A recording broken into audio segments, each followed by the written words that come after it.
kanang mura ganing i-grade mo siya sa katong machine nga kanang machine para pagtira di siya mas light, pwede siya matanggal sa katong nga machine. So nana siya mura grade tira nga kikuan. Kita man na kanang mura ana siya tapos na siya mura paana-ana para mo to siya ibulitan sa atong machine nga of course gamiton para sa kanang tension parallel to grade na test.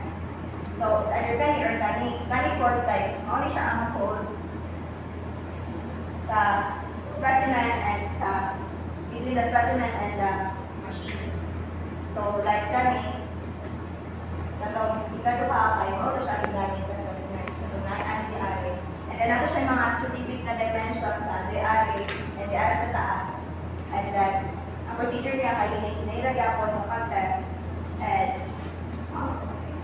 so ang aning tension parallel to grade, ang grade na po aning niya is parallel to grade, diba? So kanina nasa first doon na kung drawing data. So ang grade na natin nakaana niya po na siya and then naka-tension siya. And then ang purpose niya is to measure the timber's ability to resist pulling forces along the grade direction, along the grade's direction. Then lastly is the tension perpendicular to grade. So more siya cleavage, pero perpendicular to grade man so.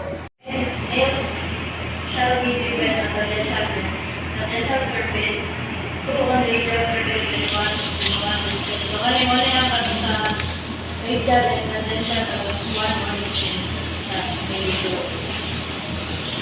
So the procedure is tanggalan ng kung ano ba 6 nails and immediately after driving and fasten the specimens during the test in grips shows in so ano siya patong sa figure 25.